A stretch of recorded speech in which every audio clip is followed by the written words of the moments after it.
Hello दोस्तों, कैसे हैं आप सब? Welcome back to the channel Pooja Rastogi blogs. तो दोस्तों, आज का ये मॉर्निंग का मेरा रूटीन काफ़ी दिन से शूट रखा हुआ था, लेकिन मैं एडिट तो कर रही थी, लेकिन ये डाउनलोड नहीं हो पा रहा था, इसलिए आज आप लोगों के साथ शेयर कर रही हूँ। मैं बता नहीं सकती आप लोगों को कि इतनी ज़्यादा प्रॉब्लम हो रही थी कि एट लास्ट आज मुझे अपना फ़ोन ही चेंज करना पड़ा। वो एप्लीकेशन उस फ़ोन में चल ही नहीं रही है।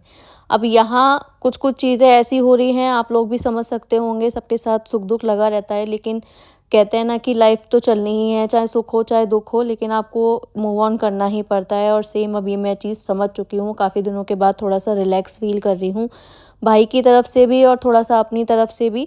अभी थोड़ा-सा आराम है मुझे भी, और उधर की तरफ तो ये थोड़ा-सा काम करने में भी मन लग रहा है और थोड़ा-सा मोटिवेशन भी मिल रहा है। अपना रूटीन जो है मैं अपना दोबारा फ़ॉलो करना शुरू कर चुकी हूँ।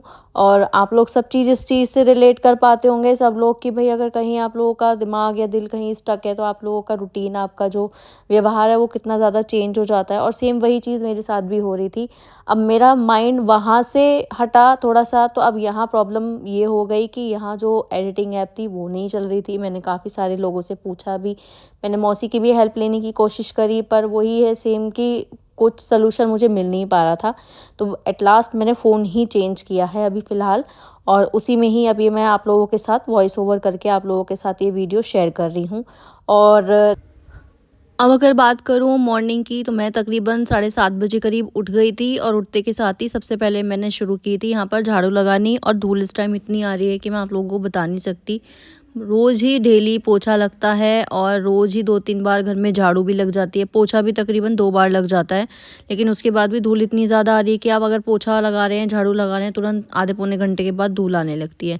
अब हो सकता है कि कहते हैं कि जब गेहूँ वगैरह कटते हैं या फसल कटती है, तो कटती कहीं और है, लेकिन वो हवा में एक तरह से फैल जाता है पूरा।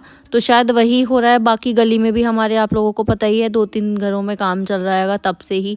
तो कभी रुक जाता है, कभी चलने लगता है, तो उसी वजह से काम फैला रहता है, और धूल पूरा बिल्कुल लास्ट तक आती है, हमारा काम बढ़ जाता है फिर सफाई का। अभी यहाँ ये है कि इतनी सुबह उठने का रीज़न मेरा यही है, कोशिश यही कर रही हूँ थोड़ा-सा रूटीन चेंज करूँ अपना भी, और थोड़ा-सा अपनी हेल्थ को भी टाइम दूँ। कोशिश अभी ये चल रही है, सच बताऊँ तो, कि अभी जैसे 7 साढ़े 7 बजे तक आँख खुल जाती है मेरी खुद से ही। अलार्म 7:30 बजे का लगता है मेरा, लेकिन मैं अलार्म मोस्टली अब उठकर ही खुद बंद करती हूँ, मेरी आँख पहले ही खुल जाती है 7 बजे। तो अब कोशिश ये है कि रात को, जैसे अभी मेरा रूटीन 2 बजे का 1 बजे का चल रहा है सोने का, तो उसको थोड़ा-सा चेंज करूँ, और सुबह में 6 बजे तक उठकर 1 घंटे के लिए, 1.5 घंटे के लिए अपना वर्कआउट का टाइम निकालूँ पहले की तरह। तो अभी थोड़ा-सा कोशिश कर रही हूँ, लेकिन अभी थोड़ा-सा ना मुझसे हो नहीं पा रहा ये चीज़। और अभी आगे देखते हैं, थोड़ा-सा गर्मी वगैरह जैसे बढ़ेगी, तो हो सकता है भई कि गर्मी में सुबह-सुबह जल्दी आँख खुल ही जाती है नॉर्मली, तो 5-6 घंटे की नींद लेने के बाद फिर 1 डेढ़ घंटा अगर मैं वर्कआउट करके आ भी रही हूँ जिम में, तो ये है काम-वाम करके दोपहर में, जैसे मैं अभी भी सोती हूँ, तो वैसे भी तभी सो जाऊँगी।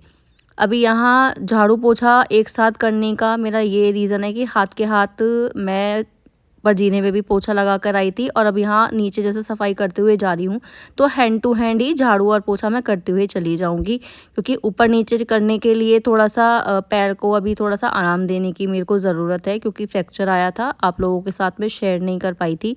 तो अभी यहाँ प्लास्टर वगैरह तो नहीं बाँधा है, लेकिन हाँ, अभी जैसे पेन किलर वगैरह दी है उन लोगों ने, तो उससे आराम है पेन में।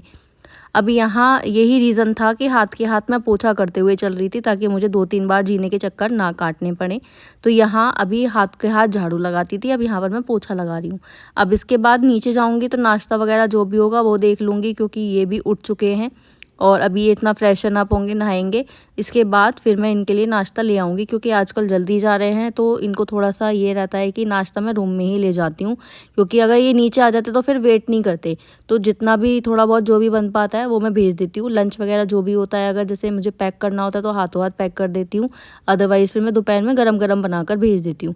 तो ज़्यादा टाइम नहीं लगता बनाने में भी और भेजने भी, आधे घंटे में खाना वगैरह बन भी जाता है और फिर मैं भेज भी देती हूँ। तो 1 घंटे का टाइम आप मैक्सिमम मान लीजिए, आने वाला जो आके लेके जाता है और फिर छोड़कर आता है खाने को वहाँ पर दुकान तक, तो 1 घंटे का टाइम मैक्सिमम लग जाता है उस काम में भी।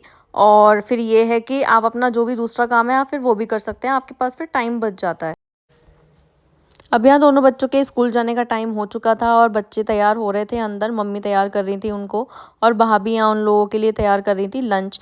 और नाश्ते में इन लोगों ने बिस्किट या ब्रेड वगैरह खा लिए थे। अभी रुद्रा भी अपना नाश्ता लेने के लिए आएगा, तो उसके लिए ब्रेड और बटर जो भी बनाया है, ब्रेड मलाई चीनी जो खाता है वो मम्मी उसको बना कर दे देंगी उसकी। और यहाँ अभी भाभी तैयारी कर रही है फ्रेंच फ्राइज़ की। अब फ्रेंच फ्राइज़ में हम लोग ना कॉर्नफ्लावर नहीं डाल रहे हैं आज, यहाँ पर फ्रेंच फ्राइज़ की शेप में हम लोगों ने आलू को चॉप कर लिया था, काट लिया था। और उसके बाद अब क्या करेंगे, इसमें थोड़ा सा बेसन डाल देंगे ताकि ये एकदम जैसे पकौड़े बनता है ना उस टाइप के बन जाएंगे। अब यहाँ मैं भी यही सोच रही थी कि इनके लिए नाश्ते में मैं क्या बनाऊँ क्या बनाऊँ। तो अब यहाँ तेल गरम था, तो इसके बाद मैं क्या करूँगी, इतने मैंने आलू और प्याज काट लिए थे, तो उनके लिए भी मैं मतलब हस्बैंड के लिए नाश्ते में फिर थोड़ी सी आलू और प्याज की पकौड़ी बना दूँगी।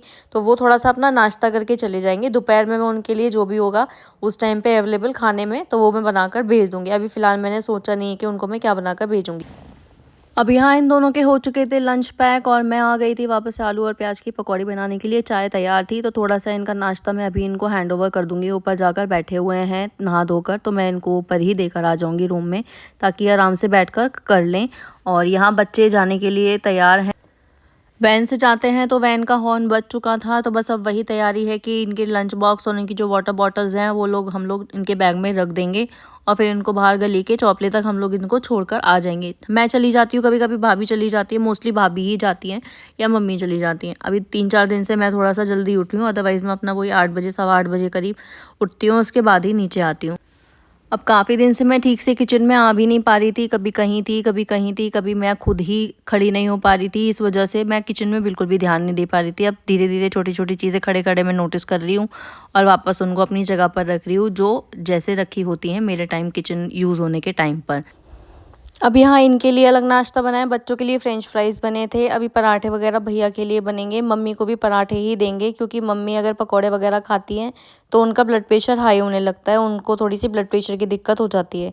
तो पूरी वगैरह वो खा लेती हैं कभी कभी। यूजुअली ट्यूसडे में पूरी बनती ही बनती हैं, क्योंकि मम्मी का ना मंगलवार का व्रत होता है, तो उस दिन पूरी बनती हैं। अदरवाइज़ पराठे पूरी रोटी ये तो खा लेती हैं, लेकिन जैसे थोड़ा सा तला भुना या जैसे पकौड़े वगैरह खा लिए उस दिन फिर उनका ब्लड प्रेशर हाई हो जाता है, तो उनको दिक्कत होने लगती है। इसलिए हम लोग ना उनको थोड़ा सा देख कर ही देते हैं कि भाई उनको दिक्कत ना हो। अब यहाँ इनकी प्लेट लगा दी थी मैंने और अब मैं उनको देकर आ जाऊँगी। अब यहाँ नाश्ता वगैरह करके सब लोग चले गए थे अपने अपनी जगह पर, मतलब जैसे भैया दुकान पे जाने, भाभी को कोचिंग जाना था, ये भी अपनी शॉप पे चले गए। अब यहाँ जितना भी बचा हुआ काम था वो मैं देख रही थी, क्योंकि बॉटल्स वगैरह धोनी थी मुझे पानी की। हर हफ्ते में 2-3 बार ये धुली जाती है, नॉर्मली पानी से तो धुली जाती है, लेकिन आज मुझे थोड़ा सा सरफ वगैरह डालकर इनको धोना था, तो ये मैंने यहाँ निकाल के रखी हुई। अब जैसे जैसे बॉटल्स खाली होती जाएंगी इनको भी धोते धोते रख दूँगी। अब यहाँ जितने भी थोड़े बहुत बर्तन हुए थे नाश्ते के बाद के, तो वो मैं अब इनको धो दूँगी। और इसके बाद थोड़ा सा मुझे और काम है कपड़े वगैरह सुखाने का। ऊपर की सफाई हो चुकी थी, तो वो मैं वहाँ से निश्चित हूँ। अभी नीचे की सफाई बाकी है। मम्मी ने अंदर बैठक की और उसके बाहर वाले एरिया की सफाई पहले ही कर दी थी, लेकिन बाहर वगैरह में ना अभी बाइक वगैरह खड़ी थी, तो इस वजह से सफाई हो ही नहीं पाई थी। तो अब मैंने ध्रुव को बिठा दिया है मम्मी के पास और कह दिया कि अब आप बैठ जाओ, उसके बाद सफाई मैं कर लूँगी। अब यहाँ किचन वगैरह समेट कर मैं बस सफाई करूँगी, और उसके बाद जो कपड़े मैंने धोए थे 1-2 दिन पहले, 2 लोड के कपड़े थे, वो मैंने अभी फैलाए नहीं हैं, तो वो एज़ इट इज़ पड़े हुए थे। आप खुद सोच सकते हैं कि इस टाइम मेरा रूटीन क्या चल रहा होगा। और इस टाइम मैं ये बस यही कोशिश कर रही हूँ कि वापस अपने रूटीन में आ जाऊँ और सारे काम अपने कंप्लीट करके रखूँ। अब यहाँ कोशिश पूरी यही है भाई कि आप लोगों के साथ भी डेली जुड़ी रहूँ। डेली तो नहीं कह सकते, पर हाँ एटलीस्ट एक दिन छोड़ के एक दिन तो आप लोगों से मैं मिल ही लूँ। सच बताऊँ तो मेरे साथ हमेशा ही यही होता है, मैं कुछ भी शुरू कर लूँ, चाहे छोटी से छोटी चीज़, चाहे बड़ी से बड़ी चीज़, कंटिन्यूटी मेरी जो होती है ना वो एकदम स्टक हो जाती है कहीं न कहीं आकर। मैं कितना भी कोशिश कर लूँ कि नहीं यार पूजा तुझे ये काम कंटिन्यू करना ही है, कुछ ना कुछ ऐसी रुकावट आएगी ज़रूर कि आप उसको कंटिन्यू कर ही नहीं पाने के। और मेरे साथ अब यही हुआ कि मैं दोनों तरफ से फ़ारिग हो गई कि हाँ भई अभी थोड़ा-थोड़ा ठीक है, लेकिन अब क्या हुआ कि ये एप्लीकेशन, आप अब खुद सोचो कि ये 3 दिन पुरानी जो आप लोगों के साथ मैं ब्लॉग शेयर कर रही हूँ, ये 3 दिन पुराना काम है और 3 दिन से ही मैं इसको 3 बार एडिट कर चुकी हूँ और डाउनलोड पे लगा चुकी हूँ, लेकिन ये एडिट होकर डाउनलोड ही नहीं हो पाता। अब हार के मुझे इसको दूसरे फ़ोन में ट्रांसफ़र करना पड़ा, सारा डेटा उसमें भी बहुत ज़्यादा टाइम गया है क्योंकि हैवी फाइल्स थी, तो इधर से उधर नहीं जा पाते। दूसरी चीज़ ये है कि एंड्रॉयड से आईफ़ोन में डेटा ट्रांसफ़र होने में बहुत ज़्यादा दिक्कत होती है, तो उसमें भी मुझे बहुत ज़्यादा टाइम अपना खपाना पड़ा, तब जाकर ये मैं शूट कर पाई या एडिट कर पाई हूँ दूसरे फ़ोन में। काफ़ी सारा स्पेस मुझे खाली करना पड़ा फ़ोन के अंदर, तब जाकर ये वॉइस ओवरिंग हो पा रही है और ये वीडियोज़ डाउनलोड हुई हैं। अब यहाँ हाथों हाथ में बर्तन धोती जा रही थी और हाथों हाथ ही इनको लगाती जा रही थी, थोड़े से बर्तन होते थे और मैं इनको हैंड टू हैंड रख देती थी। देखिए इस तरह से काम का मेरा ये थोड़ा-सा रूटीन है कि मैं इसी तरह से ही काम करती हूँ। कोशिश यही रहती है कि भई इसी तरह से काम करें। कभी ऐसा हो जाता है कि नहीं है आपका मन कुछ भी करने का, आप बैठ जाओ या फिर कुछ भी मत करो। अगर आप बैठ रहे हो तो फिर कुछ भी मत करो, मेरा मानना ये है, और अगर आप कर रहे हो तो फिर प्रॉपर काम करो और उस काम को ख़त्म करने के बाद ही आप फिर बैठो। और मेरा मोस्टली यही होता है कि जब तक काम ख़त्म नहीं हो जाता, फिर चाहे कितना ही टाइम मुझे लग जाए, मैं फिर वो करती ही रहती हूँ जब तक वो काम ख़त्म नहीं हो जाता। अब यहाँ ये बॉटल्स वगैरह धो दूँगी, गर्म पानी से अभी फ़िलहाल मैं नहीं धो रही हूँ क्योंकि गर्म पानी से 4-5 दिन पहले ये मम्मी ने धो दी थी। तो यहाँ नॉर्मली अभी मैंने इनको धोकर ऐसे ही रख दिया था। अब बारी थी तवा धोने की। अब तवे की मैं आपको बता देती हूँ कि तवा मम्मी ने काफ़ी दिन पहले ये रगड़ा था। तो अब ये क्या है कि मेरा अब ये थोड़ा-सा रूटीन हो गया कि नहीं अब इसको डेली ही धोना है। क्योंकि अगर ये ज़्यादा काला हो जाता है ना तो फिर इसका जो चिकनापन है वो निकल नहीं पाता। अब ये लोहे का तवा है तो इस पे आप लोग समझ ही सकते हैं, सबके घर में लोहे के तवे होते हैं, कोई डेली इसको साफ़ करता है, मोस्टली सब इसको डेली साफ़ करते हैं। लेकिन यहाँ क्या होता है कि कभी-कभी ऐसा हो जाता है कि नहीं मिल पाता टाइम, 1-2 दिन हो जाते हैं। तो यहाँ मैं कोशिश यही करती हूँ कि मम्मी ने अगर मेहनत करके इसको साफ़ किया है तो मैं इसको डेली ही साफ़ करूँ, एटलीस्ट इतना तो साफ़ हो जाए कि इस पे लेयर ना जमे। तो यहाँ अभी बस यही चल रहा है कि मैं इसको अच्छे से रब कर रही हूँ। रब करने के लिए मैंने कोई ईंट वगैरह का या जो स्टील का जोना होता है वो यूज़ नहीं किया है। नॉर्मली जो स्क्रबर आता है ना, जैसे वॉल वगैरह स्क्रब करते हैं जिसको रेगमाल बोलते हैं। तो यहाँ मैंने थोड़ा-सा पोर्शन उसका रखा हुआ है, तो मम्मी भी इसी से ही साफ़ कर देती है और मैं भी अब इसी से ही साफ़। तवे के भी काफ़ी सारे वास्तु रिलेटेड टिप्स होते हैंगे, मैंने काफ़ी सारे देखे हैं, कभी समय मिलेगा या मौका मिलेगा तो मैं आप लोगों के साथ ज़रूर शेयर करूँगी। बाकी आप सब मुझसे उम्र में और तजुर्बे में बहुत ज़्यादा बड़े हैं, सबको ही पता होगा, लेकिन कुछ वास्तु टिप्स हैं जो मैं आप लोगों के साथ शेयर करना चाहूँगी आने वाले समय में। अब यहाँ मेरा किचन का काम हो गया था, धूप की बॉटल मैंने उठाकर गर्म पानी में डाल दी थी। अब ये थोड़ी देर एज़ इट इज़ छोड़ दूँगी, अब जो भी मम्मी या मैं किचन में आएँगे तो इसको साफ़ कर देंगे, बस इतना काम रह जाएगा। अब इसके बाद बारी थी बाहर की सफाई करने की, तो यहाँ किचन से काम ख़त्म करके मैं आ गई थी बाहर सफाई करने के लिए। अब यहाँ जहाँ मैं वाइपर मार रही हूँ, यहाँ थोड़ा-सा तेज़ाब का पानी बाहर की तरफ जा रहा था, वो भी इसलिए क्योंकि मम्मी ने बैटरी के अंदर पानी डाला था। तो बैटरी हमारी इधर साइड ही रखी हुई है, तो यहाँ थोड़ा-सा पानी आ रहा था, तो उससे ना वाइट वाले जो निशान हो जाते हैंगे तेज़ाब के, सबके घर में ही हो जाते होंगे अगर तेज़ाब वगैरह का काम होता है, तो वो वाले यहाँ पर निशान हो गए थे। तो अब यहाँ ऊपर से मैं लेकर आई थी जो मेरा रॉफ का एक क्लीनर है, फ्लोर क्लीनर, तो उसको मैंने डाल दिया था और उसी से ही साफ़ किया है। इसको 2 मिनट के लिए मैंने छोड़ दिया था, अब ये डायरेक्ट ही डलता है, इसमें मैंने पानी वगैरह कुछ नहीं मिलाया। तो ये क्लीनर थोड़ा-सा मुझे अच्छा लगता है पर्सनली।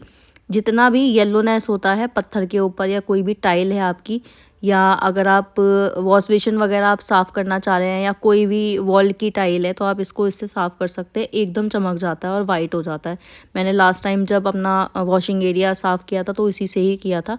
तो मैं अभी ऊपर जाऊँगी या नेक्स्ट वीडियो में आप लोगों के साथ उसकी पिक्चर शेयर कर दूँगी, आप लोग लेना चाहें तो ले सकते हैं। वो कोई पेड या मेरा कोई स्पॉन्सर वो नहीं है, मैंने मंगवाया था, मुझे असरदार लगा इसलिए आप लोगों को बता रही हूँ, क्योंकि मोस्टली लेडीज़ के साथ ये वाला इशू आता ही है कि यहाँ निशान हो रहे हैं या वहाँ निशान हो रहे हैं, तो वो उससे ईज़िली साफ़ हो जाएँगे। एक मैंने मंगाया था हैप्पी प्लैनेट का अमेज़न से, तो वो भी अच्छा है। वो नॉर्मली लैम्प स्केल्स वगैरह होते हैं मिरर के ऊपर, और जो वॉल टाइल्स होती हैं कि बाथरूम की, उसके ऊपर जो स्केल्स बने हुए होते हैं ना, निशान जो बन जाते हैं, तो वो आप उससे साफ़ कर सकते हैं, वो भी अच्छा है।